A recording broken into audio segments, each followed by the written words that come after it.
અને આ વખતે તમે છેલ્લે વર્ષે પહેલા પાછું કંઈક રસોઈ એમાં બદલાયા હશે.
ક્યાં ગયો આ વાઈ તારો? તો વોશરૂમમાં જાય છે તમે કોઈ કોઈ પેલા.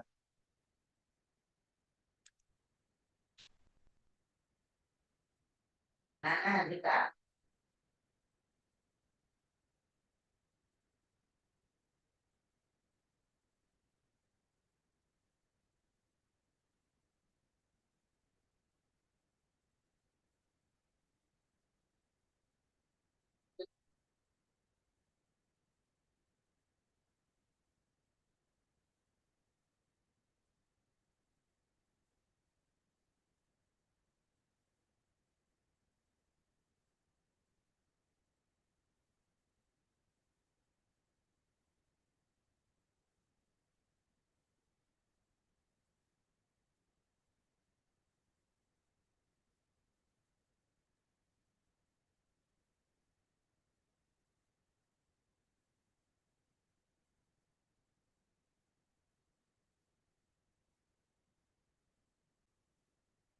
હા, આપણો પૈસા પૂરા આપણે આપીએ તો વસ્તુ તો આપવી જ જોઈએ ને.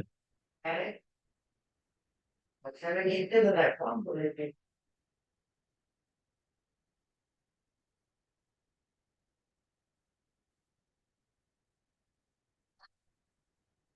ત્યાં ઉપર પેલું રિન્યુ કરવાનું બાકી છે. આપણે જીટીપી નું કંઈક છે ને એ કરાવવાનું હતું પણ હવે મારે ટાઈમ નતો.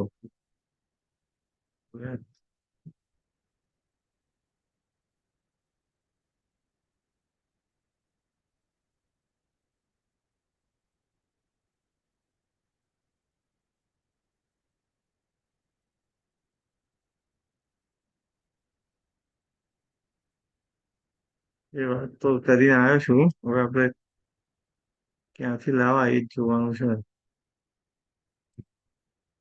હવે અત્યારે મારે 2 મિનિટ બાકી છે.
જો કે કોઈ જોડાશે નહીં તો કેન્સલ કરવું પડશે લેક્ચર. હજી સુધી કોઈ જોડાયું નથી.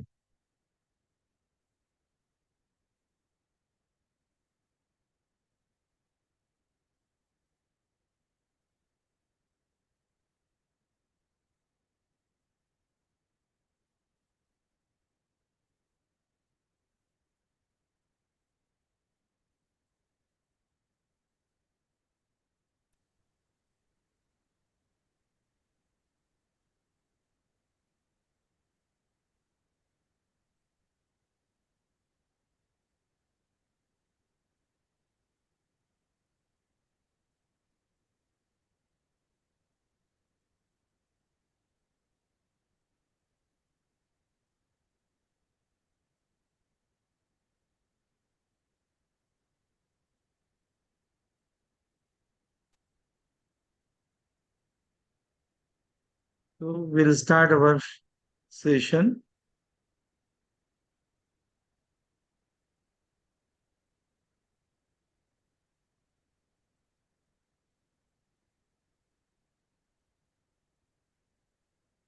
Today we'll be talking about direct and indirect standardization.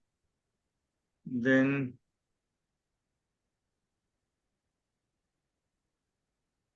we'll also talk about how to standardize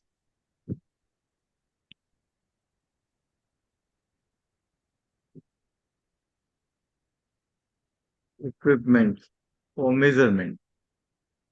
And then we'll talk about screening, particularly changing borderline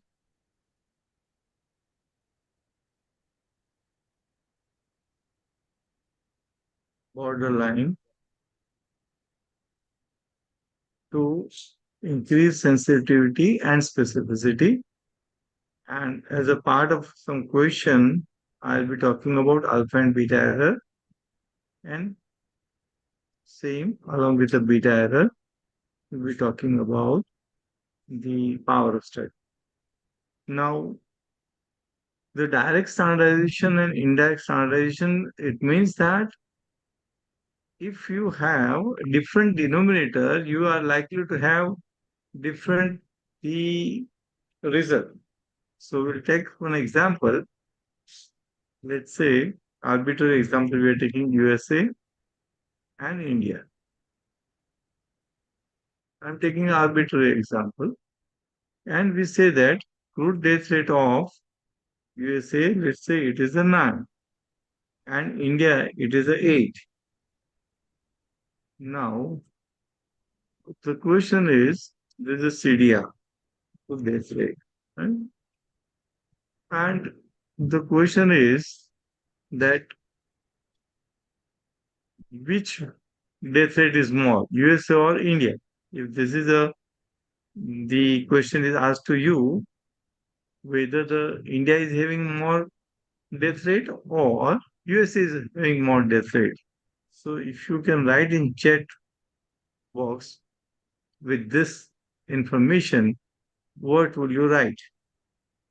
Death rate of USA is more or India is more. Can you write the answer?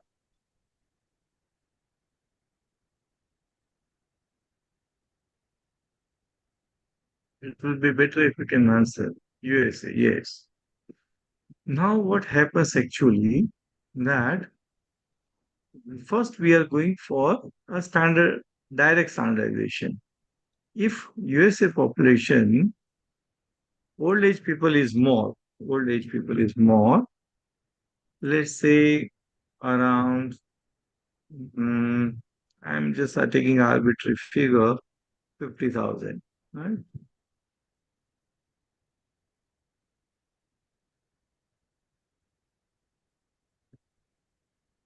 Write it over here. Very interesting. And India population, old age population, let's say about 60, I'm talking about the sample is 10,000, right? And other population, young population, young population. Here it is, uh, let's say 50,000, and here it is 90,000. So what will happen that old age people die more compared to the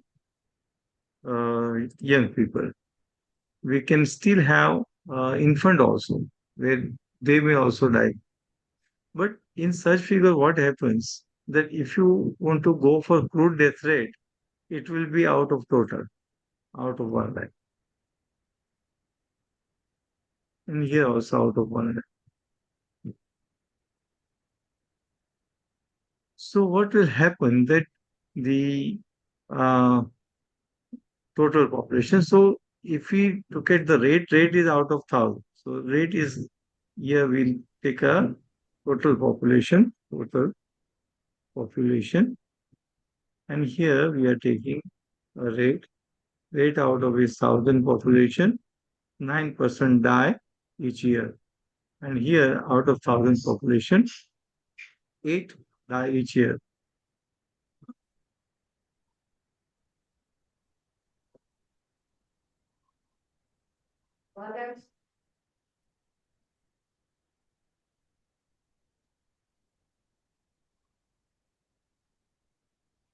So from 1,000 population, the days are 8. So total death over here will be 800. And here the total death will be 900.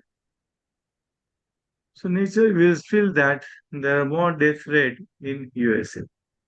Now how this figure will come, let's see that over here, out of 50,000, let's say 500 deaths. And here, even we can keep more, 700. Let us keep it 700. And we keep it over here, 200. And here, after 14, 200. And we keep it here, 600.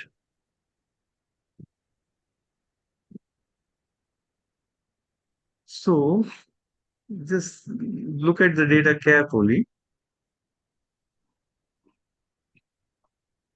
Now, if you look at the age-specific death rate over here, out of 50,000, 200. So here, this specific death rate, if you see out of 1,000, if you look at over here, it will be 50 divided by 50. So it will be 4. Is 600 divided by 90. 600 divided 90. 6.6. 6.6. And here, 700 divided by 50,000. So it will be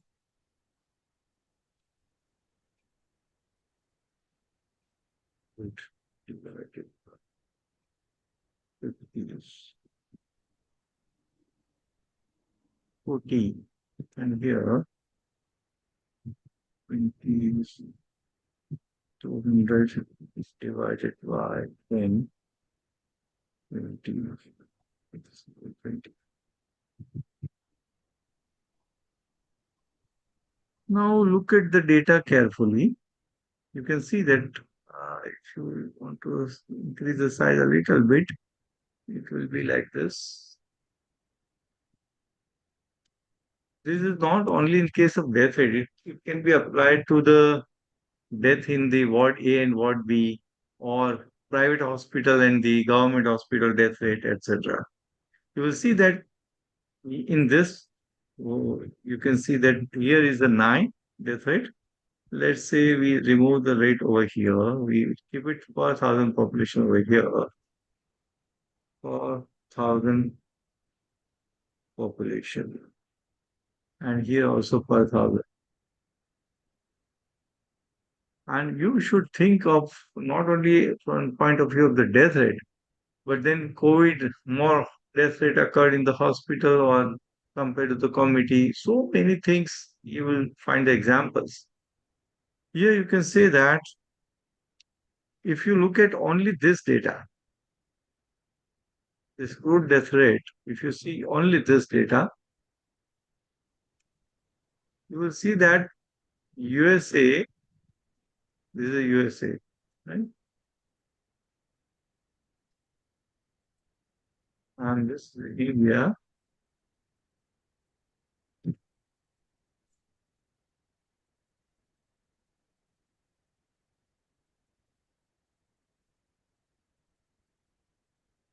So if you look at this data, it seems that USA is having more death rate,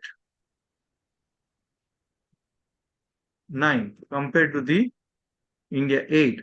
But if you look at the age specific death rate, similarly, you should go for the specific morbidity rate, specific mortality rate, specific complication rate, etc. Some of the people may say that in civil hospital, in orthopedic complications are more compared to the private, but private people might not be taking the risky, the let's say compound fractures, etc. And the civil hospital taking lots of the difficult things also. So if you look at the subcomponent, the population which you are looking at, young population, USA 50,000, old 50,000, while India 90,000 old, the young population, 10,000 old population. Look at the death rate here, 200 and 700. Total is 900. Here total is 800. But age specific death rate here is 6.6, age is 20. But if you to look at the component, no, there is a total. The pooled death rate is less. This is like on one side, there is an elephant, another is that a small ant is there, and they are doing a tug of war. Naturally, it goes towards the elephant. So here the old people naturally death rate is more. That's why because of that population is more, it is dragging towards the higher death rate. While in India it is less. So if you look at only this data, crude death rate, you can say that USA death rate is more. But now look at this data, age specific. It is 4 years 6.6. It is 14. It is 20. Now tell me where the death rate is more. Tell me in which country its rate is more. Here I mean standardized death rate.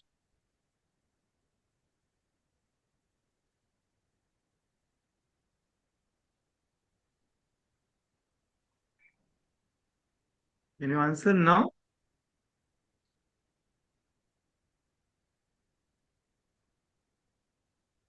India is more, right? Now, the question is, it is only two countries, but there are 10 countries, 50 countries, 30 countries. How we are going to calculate the standardized death rate? We are just right now going for the age-specific death rate. But for standardized death rate, what you need to do? You need to apply, it's a very simple technique. You need to apply standard population. And to go for standard population, you need to take a reference population. And reference population, for example, we can have a world population as a reference population. And in reference population, you need to apply that data, and again you need to find out that. Suppose reference population, young and age, you have in the world reference population is youngsters are let's say uh, 70,000 and old is 30,000. This is a reference population taken average of the world. If you don't have a reference population with you, then you should be taking average of this two, USA and India. And then also you can consider. If you want to take average, that is also possible. And the reference population could be like this also, 65,000, 35,000. It depends on the whole world. So for time being, uh, we can take anything. Let's say 60,000 or 40,000, whatever it may be. If you are taking this reference population, then you write down this reference population over here. Also write reference population over here, right? And then based on the age specific rate over here, you calculate what do you expect? How many days do you expect if there's a 60,000 population, right? So based on 4, apply this 4, then it will be 240. And if apply over here, apply 14, it will be 560, and total will be 800. This is a standardized death rate we are going for. In case of this India, if you apply 6.6, then 6.6 60 316 and apply 40 into 2800. If there is any question, you can ask me right now. And total you expect is 1196. So 11.96. If you look at the rate will be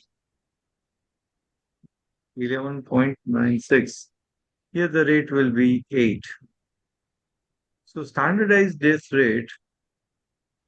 standardized death rate in USA is 8. And standardized death rate in India is 11.96. This is how you can go for standardized death rate. This is known as direct standardization because we are taking a population directly over here. We are applying that in that population and the reference population. And in reference population, what will be the number of days if we apply the rate over here? This is how standardized death rate we are calculating.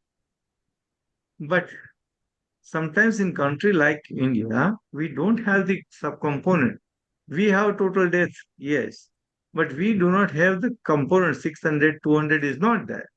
So what do we do at that time? So we are at that time we are going for indirect standardization. Suppose we don't have this breakup. We don't have this breakup.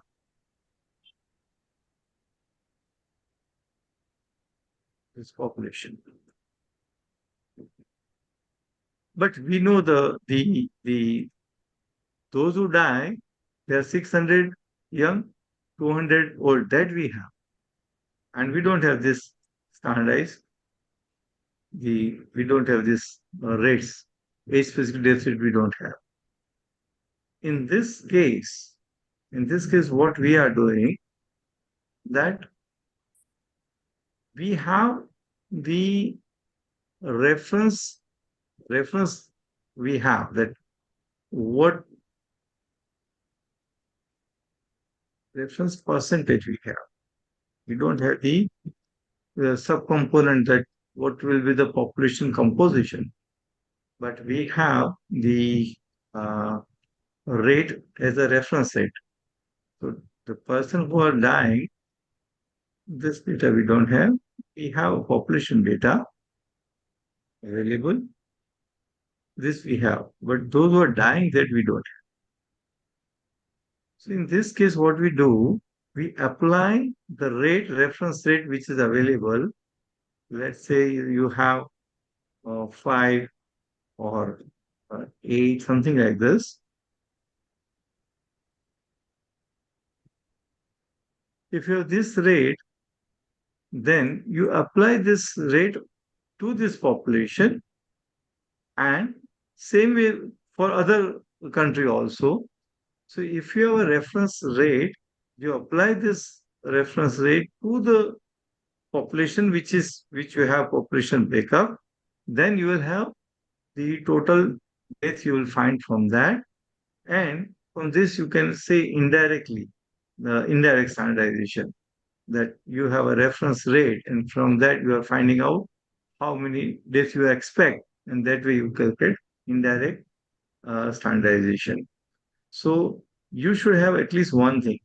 Either you should have the population breakup, or you should have the rate breakup. If you have one thing, then you can go for indirect standardization. If you have both the thing, population is also there, you have a number of days also there, then you go for the reference population and apply the age specific rate and find out the direct standardization. But if you don't have one thing out of that, then you can have a rate as a reference from WHO or from other countries, the mean, and from this you can do this. Sometimes people go to the mines. You don't have the subcomponent population or subcomponent death. You don't have. You have only total number of deaths. Then you apply the death rate to the subpopulation and find out the total number of deaths. So there's a direct standardization, there's indirect standardization, and if you have any question, then we can take up this, or will we move further? So in this case, this can be applied to death. This can also be applied to the birth. And that is the reason why we say the crude birth rate, crude death rate. When you say the crude, it is from the total population. There is no denominator. In somebody may say that in a university area, the birth rate is only 2. And in the non-university birth rate is, let's say, 20. That means university is much lower birth rate, but that is not true. In university area, most of the couples are not there. They are the unmarried youth is there. So you can't calculate a birth rate, the specific birth rate. So it's a crude birth rate. So subcomponent of the population you don't know. In such situation, you should be taking the denominator as the eligible couple or target couple or something like that, or married couple like this. Then you, for each 1,000 married couple, how many births, that you can compare. Not for the total population you can compare. So specific rates are, that's why, very useful. Similarly, you want to say the mortality in a hospital or the expenditure done by the people, or income expenditure, so many things. But you should have the both the denominator, population, and the event. Now, how to standardize the equipment? Now, in equipment standardization, let's say we have a simple blood pressure instrument, BP instrument.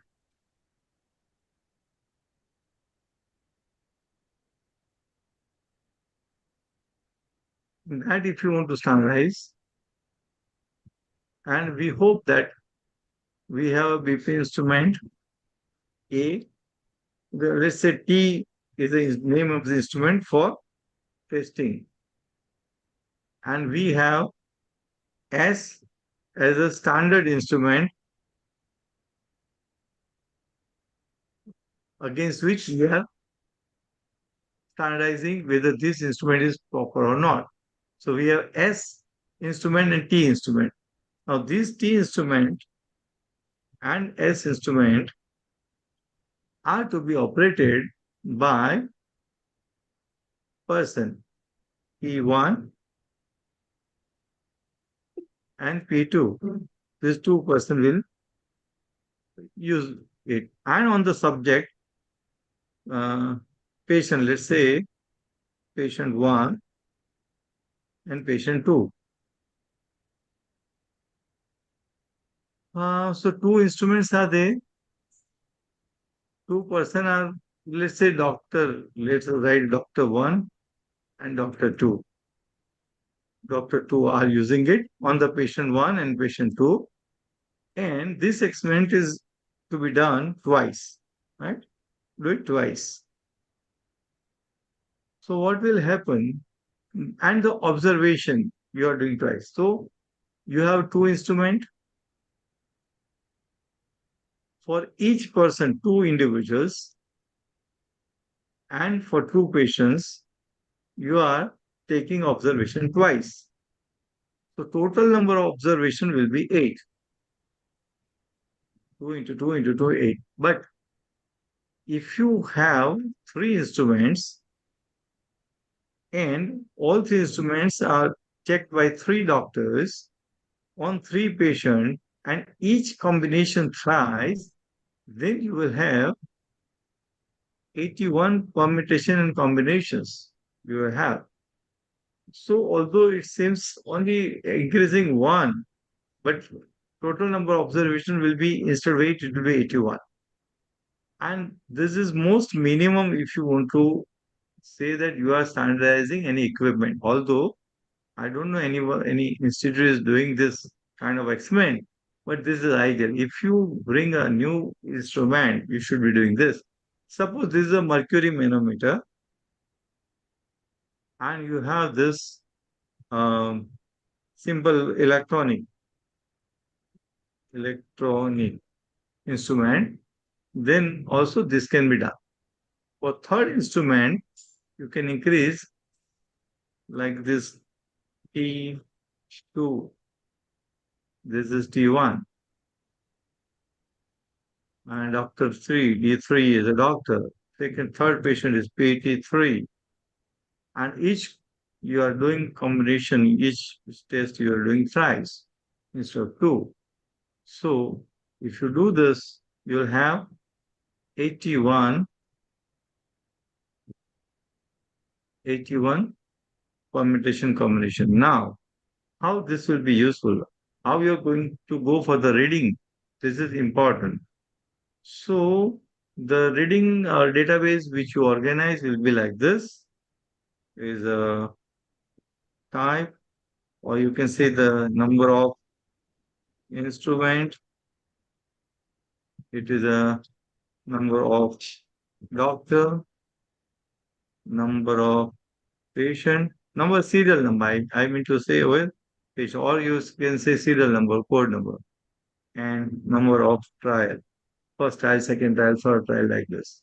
So database will look like this: serial number of observation. 1, 2, 3, 4, 5, 6, 7, 8, 9. It will look like this. Number of instrument, you have the first instrument I1, then you have doctor D1, then you have number of patient E1, and the trial is trial T first, attempt first, right? This way, first initially 9 times number of instrument, same instrument will be there.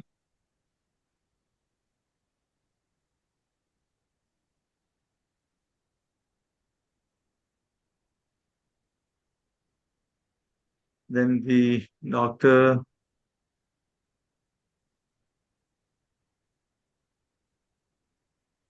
this T1, T2,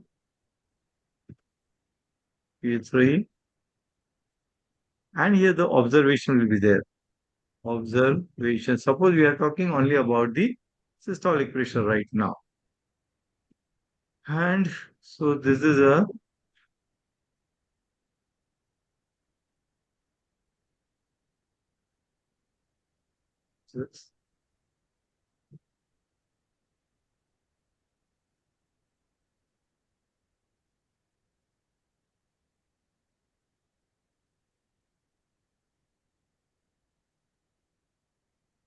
so what happens that with the same instrument, same doctor, same patient takes blood pressure for 3 times.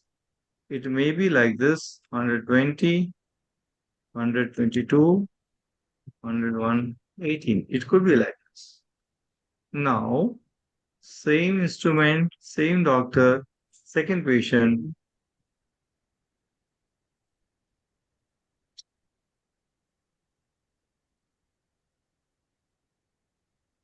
again Three trial,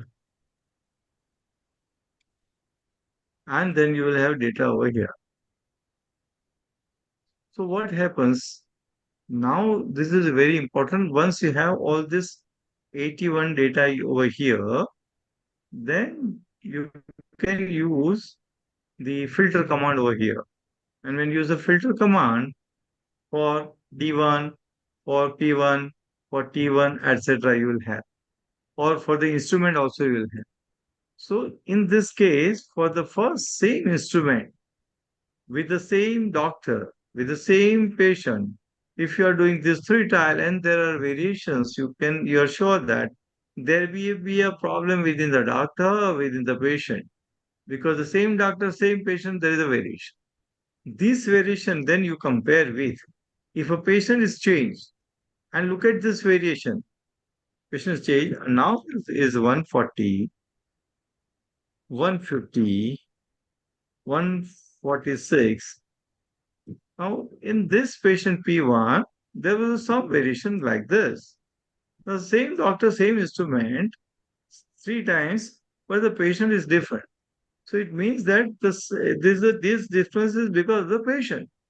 Now, when you make a constant, patient is become a constant, doctor is changing, or when the instrument is changing, at that time you will have different kind of observation. So you can, for timing, let me remove this.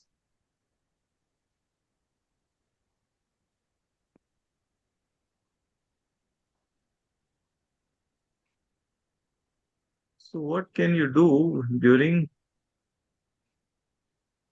analysis? You have all this instrument, you have doctors, you go for the filter, go to the data, go to the filter, and now you don't filter the observation, keep it like this. You want to have number of trials the same, but the patient you want to have constant patient P1. For that, you now want to do the data, or sometimes you are taking a different patients, but you have constant instrument, and for that you try to take a data, just change the different doctors, same patient, but doctors are different. Then what is the change? So now in this case, if you go into details, you will have intra instrument error and inter instrument error. Similarly, intra observer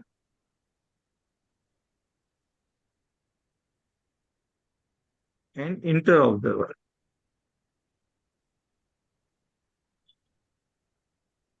Similarly, in patient, it's in same patient, intra patient.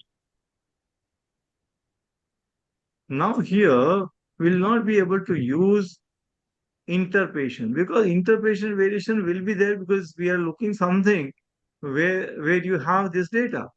So that interpatient will not, but intrapatient observation we can have.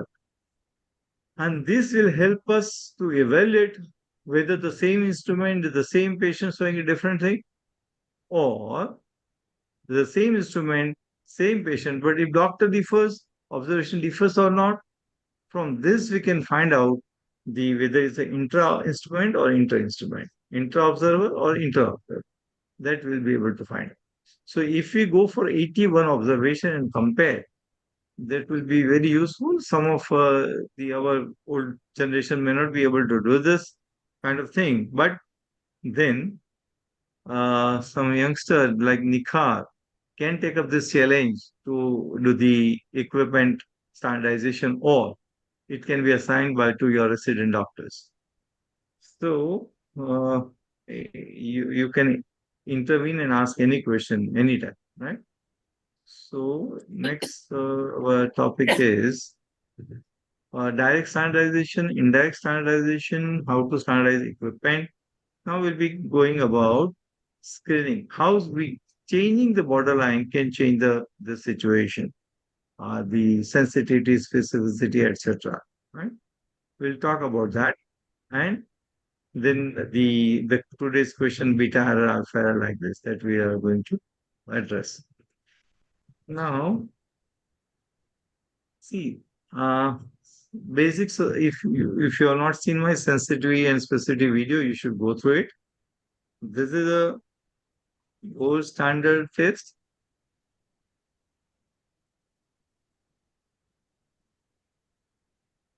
exercise,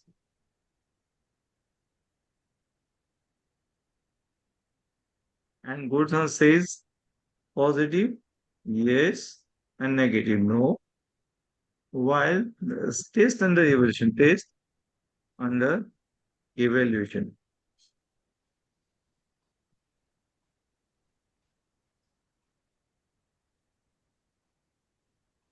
says yes and no.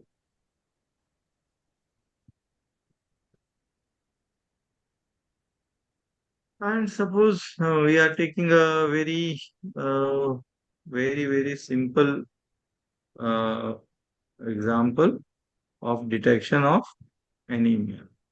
And we are taking, let's say, around 500 cases. Gold standard is saying that around 400 are anemic and 100 are not anemic. And out of this, yes, test and evaluation, it says that 300 are anemic and 100 are not anemic. Out of this 100, it says that 50, or let's say 20 not anemic and 80 not anemic. This is the data with us.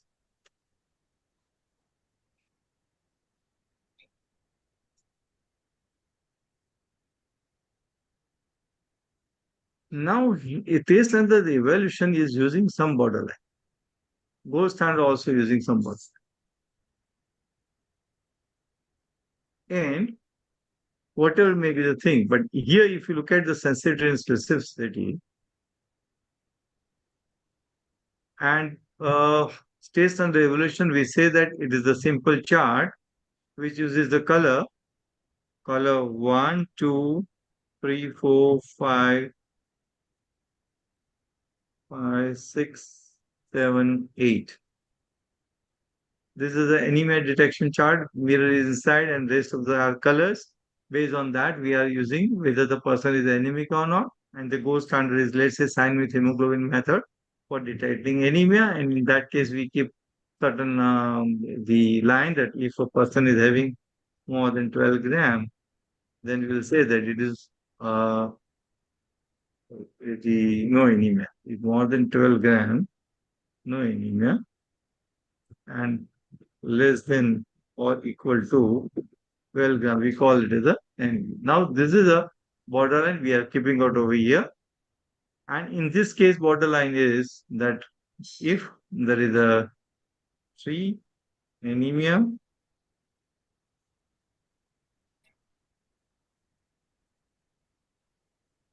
and there is no anemia. This is a red tongue. No, no anemia. And this is the result. Now, can anyone tell me what do you mean? What is the sensitivity of this test? Now, if you remember this way, you will never be able to forget the meaning of sensitivity and specificity.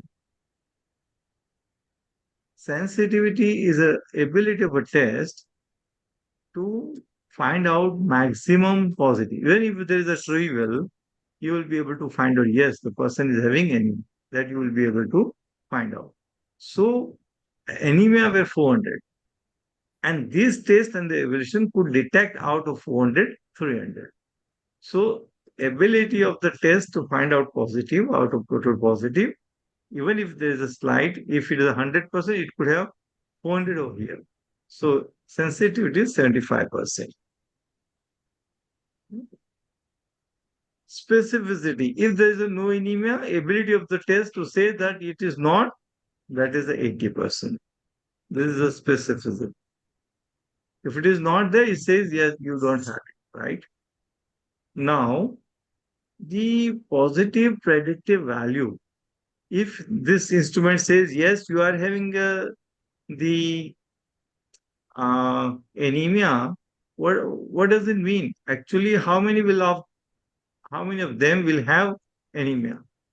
Positive predictive value means if this is telling out of 320 people, how many will real have anemia? This is 320. So positive predictive value, when it says it is positive, what is the truthiness? So out of 320, 300 are having, so what will be out of 100? So it will be something like that. The you can say that the out of 320, 300 are having anemia. What will be out of 100? So 300 divided by 320. So 93% is a positive predictive. It says that you are having anemia, 93.75% will have it. Right? And negative predictive value. So out of 180 are said that you are not having anemia. Actually, how many are not having anemia? 80 are not having anemia. So negative predictive value is equal to, we can look one over here.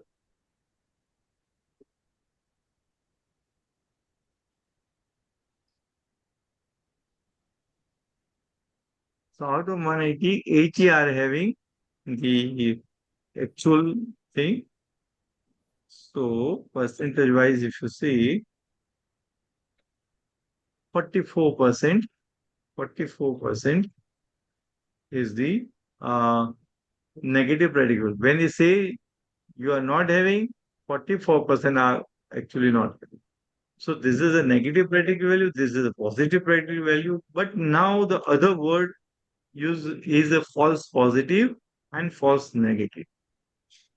Now remember that false positive, you should use the word like this, falsely labeled as positive. False negative means falsely labeled as negative. I repeat, false positive means falsely labeled as positive, even though they were negative. Even though they were negative. So how many are falsely labeled as positive, even though they were negative? And other words, false negative means falsely they are labeled as negative, even though they were positive. So here in this case, these are the 100 people, right? These are the 100 people. They are actually positive, but they are labeled as negative. So falsely labeled as negative, even though they were positive. So out of 2,400 people who are positive, 25% were labeled as negative. So false negative. In this case, if you look at over here, falsely labeled as positive, falsely labeled as positive, even though they were negative, even though they were negative, falsely labeled. So how many such things? 20%. So this clearly shows that this figure is false negative, this is false positive. So if this specificity increases, false positive will decrease. If sensitivity increases, false negative will decrease. So this two makes a total of 100%. So now the question is, why I'm trying this? Because if we change the borderline, if we start telling this, now look at over here.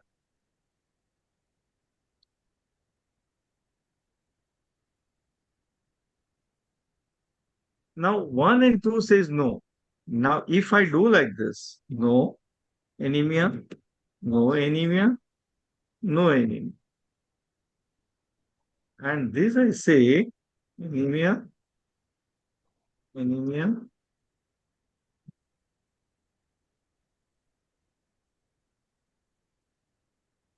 This is one example A. This is example B. What I do over here, I say this is no, but I start telling them anemia over here.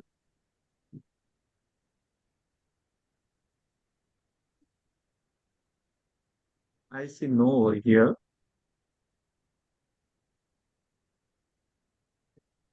Now tell me, I'm changing a borderline, right?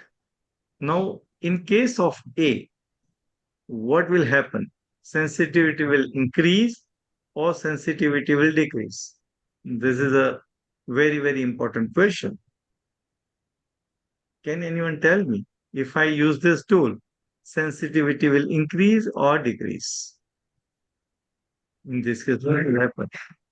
Now, in this case, even there is a mild anemia, I am saying no anemia, no anemia, no. So here in this, you are telling anemia only these three grade level people. So in this case, specificity will increase, specificity will increase.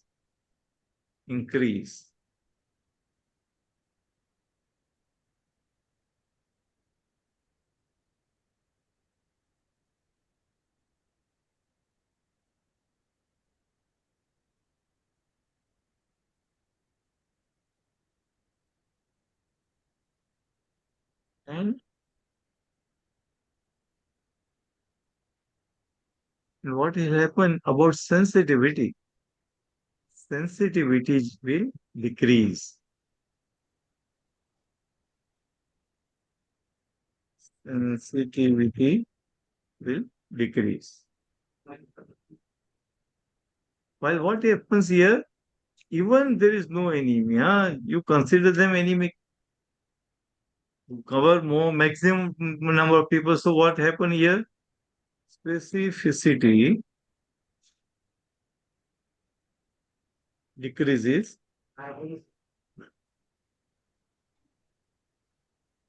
You consider many of them as anemic, but sensitivity will increase. Even mild anemia will catch up. So what happens? By changing a borderline, you are changing sensitivity and specificity. So what do you do in the community?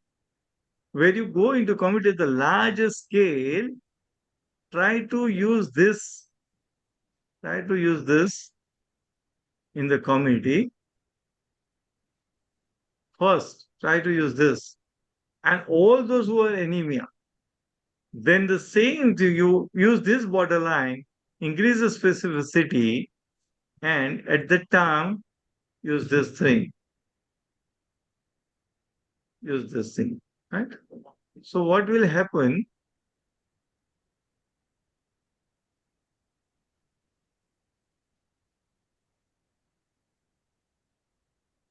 Now this is the crux of the matter, right? You are using uh,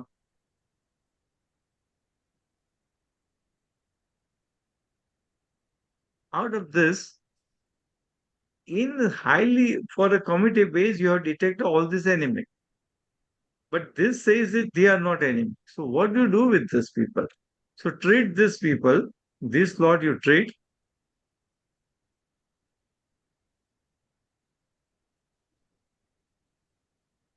and you don't treat these people,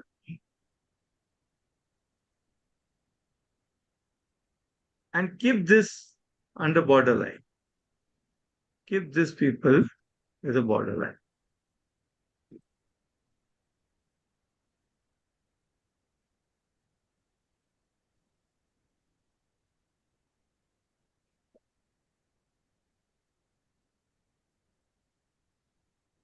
So now this is how actually the program should work. You use highly sensitive program to find out maximum population, not a single people will live. And before you start treatment, you go for a highly specific program and treat those people. And rest of these people keep them under observation. Or you go for the more refined the test. You go for that. You need not apply your refined test over here and refined test over here. So 50% population, you did not go for the detailed investigation. You go only for the simple tool, which is hardly costing 50 rupees, and you can screen 50,000 with the same tool without additional cost. So it's a cost reduction. Time also is a less consumed, provided you know the science of sensitivity and specificity. So before I go for the alpha and beta error, if you have any question, you can ask me over here. I will be going for alpha and beta error soon. Meanwhile, you have a time where you can ask me questions.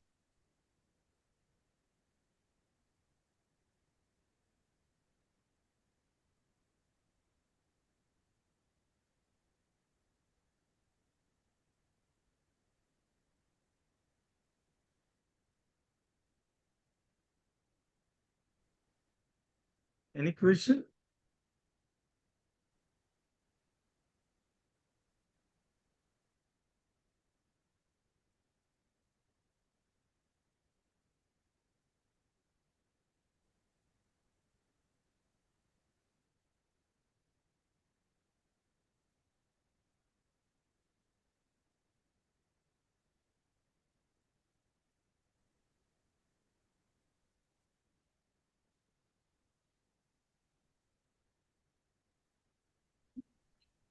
Sir, can we summarize again just once quickly, sir, if possible? Just so before I let me find out the alpha and beta error, then I will also summarize. Thank you, sir.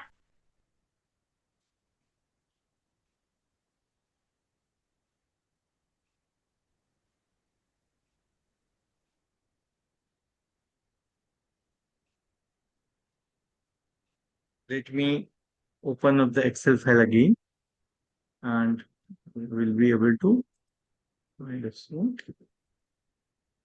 Um,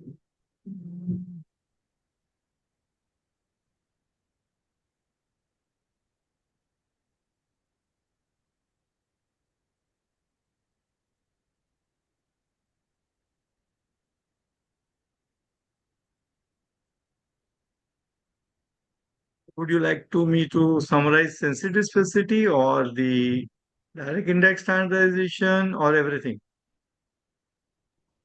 Just a quick review, sir. Just a quick review. Okay, let me go for that. Um,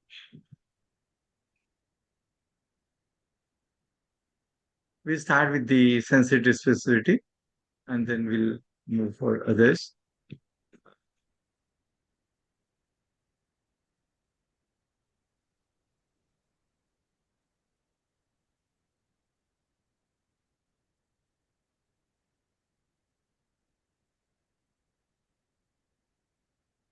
Okay, direct standardization means we have a population of one country, population other country, and event taking, or the denominator and numerator we have subcomponent are having in both or three or four countries, and we want to do direct standardization, then we need to take a direct population.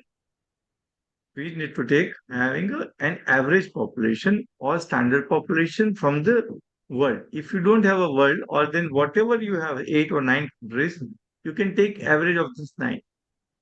Right? That is about direct standardization, where you apply population, standard population you apply, standard population you apply to each country, and accordingly you go for the events. Indirect standardization, where you don't have the population, you don't have, but you have the event you have, that you have average or the age data you have, but you don't have the population. At that time, what you can do, you can do again take standard population, apply this age specific death rate over there, right? And then you can have a total. Or in this case, you don't have the age specific population you have the total number of days, but the days which occurred, you don't have an age distribution. So you go for age distribution of standard population. And if that is a standard population, you apply this the event rate, then you find out indirect standardization. So indirect standard is tricky in a sense. You may not have either a population subcomponent or you don't have the event those occur in the days that you don't have the age component or specific data you don't have. At that time, you can take an average and apply this over here to get a standardization. This is usually you don't practically find this application because we don't know about it. Otherwise, this practical application will have at various levels. Almost most of the time, this direct and indirect standardization is to be applied. Only thing you need to remember in index standardization, you may not have a subcomponent at that time. You go from the standard rates you can take from the global or other things. So this is a direct and index standardization. About standardization of equipment. In that case, you can go for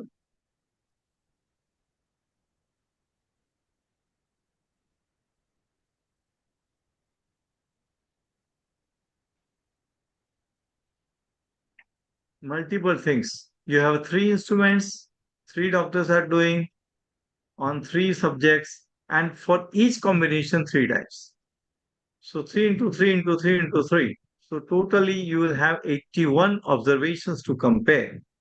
And by filtering at each level, if you have all this 81 observation, then you can compare different combinations. And when you want to combine, then you will understand which error is more, right? And then is a word sensitivity and specificity. In this case, you use a borderline. See, whenever we are doing the diagnosis, most of the time we are measuring something. Occasionally it happens, yes, there is a jaundice, no jaundice. But in case of blood pressure, pulse rate, hemoglobin level, creatine level, urine level, etc., you are having certain standard based on which you are doing the diagnosis. Now, these borderline, see, in this case, there is an anemia chart. The color is red color tongue, red color tongue. This is a pale color tongue, the pale tongue. Right? This is a bit less pale, less pale. This is a less red.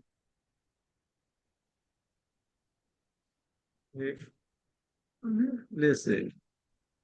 Now, see, if you over here consider this pale as anemia, rest of them say that they are not having anemia. If you do this, even though they are having anemia, you say no anemia. What does it do?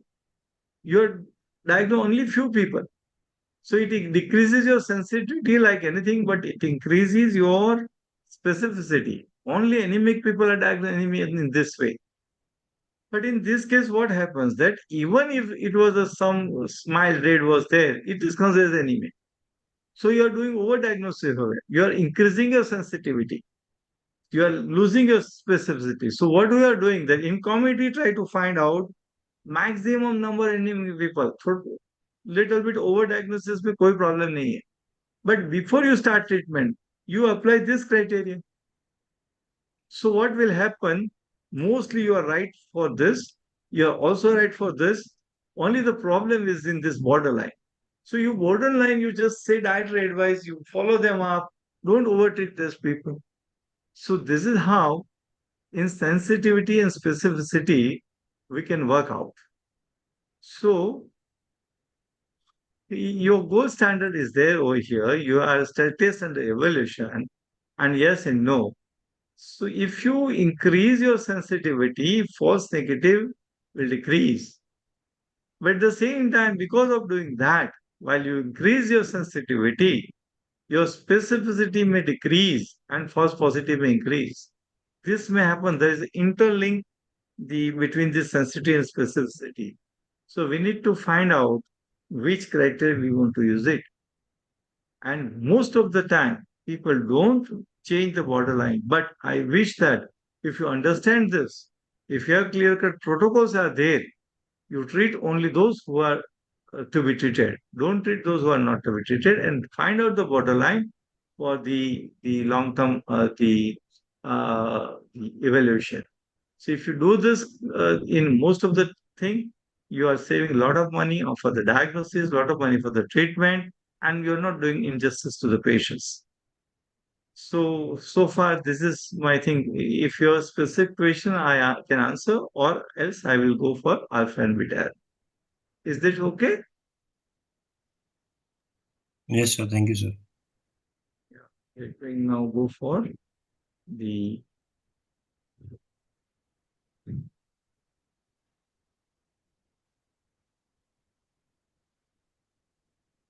now in alpha and beta, what actually happens that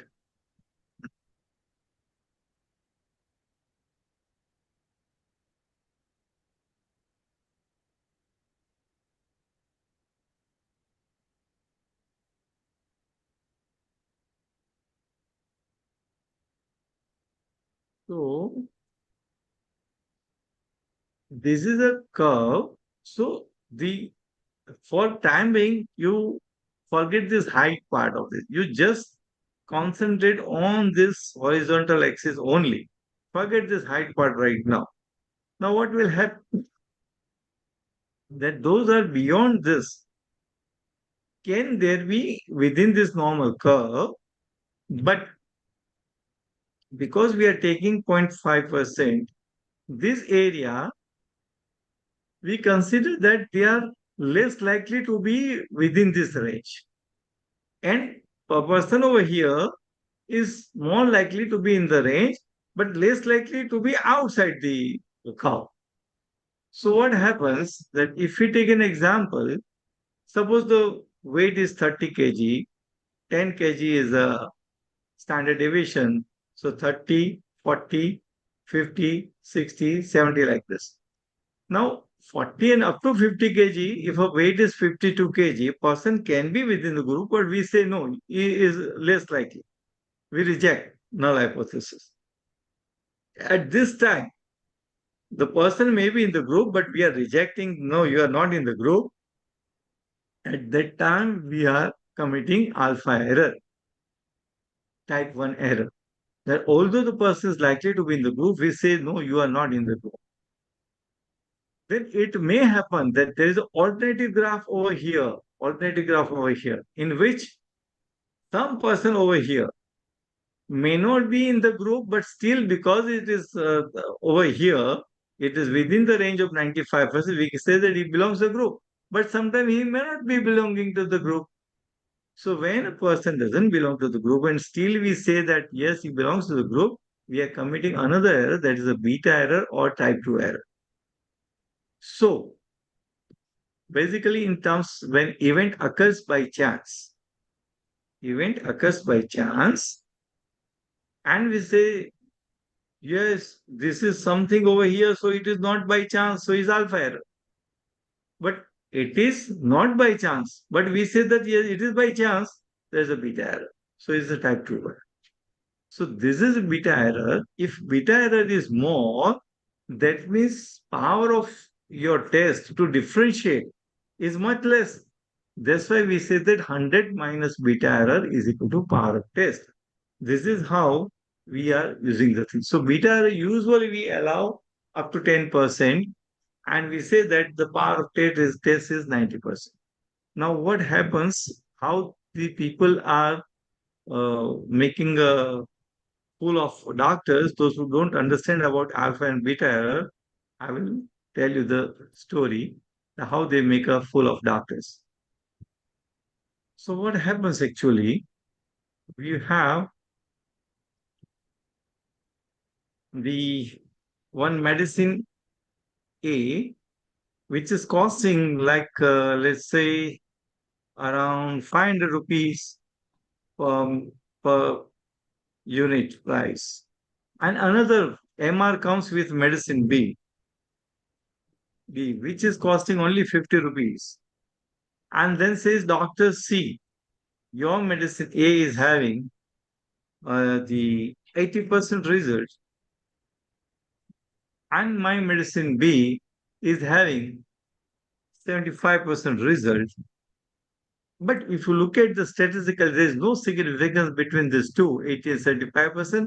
P value is less than, uh, P value is equal to, is more than uh, 10% of all 1.2. So say there is no significant difference between these two. So doctor, why do you should not prescribe the medicine having 50 rupees rather than 500 rupees? So if there is no significant difference, what do you think? Should we prescribe the cheaper medicine or not? My question is, if there is no significant difference between A and B as shown in the result, shall we go for cheaper medicine? Yes or no? Answer me this. Nine. Uh,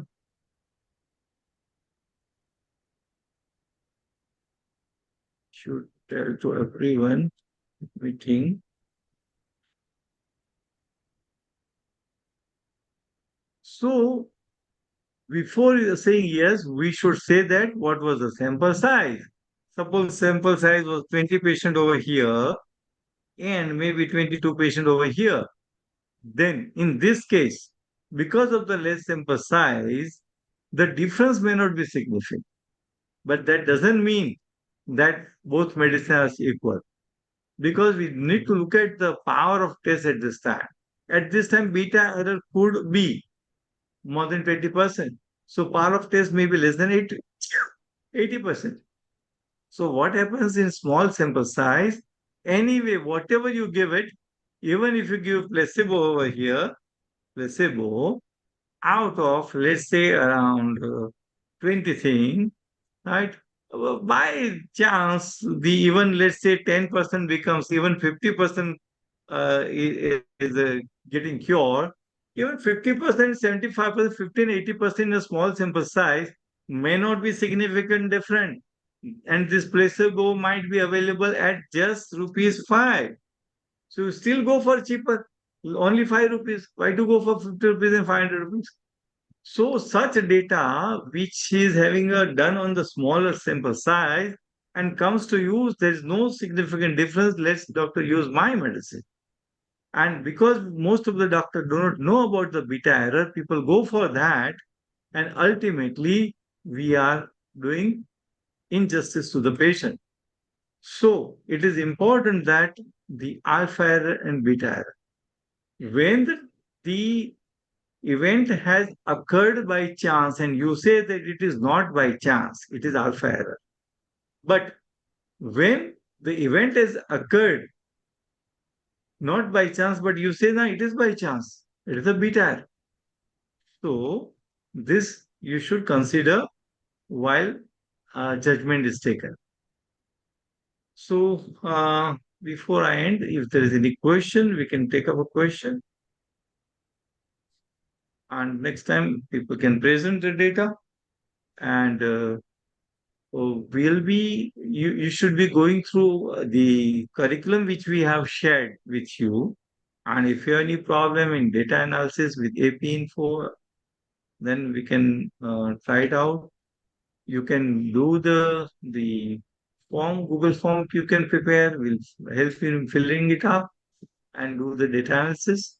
So I yet to I yet to see one at least Google form for the data analysis. among the group. Any question?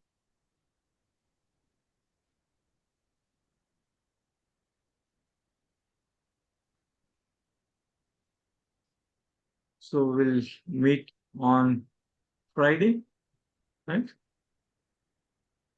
Thank you.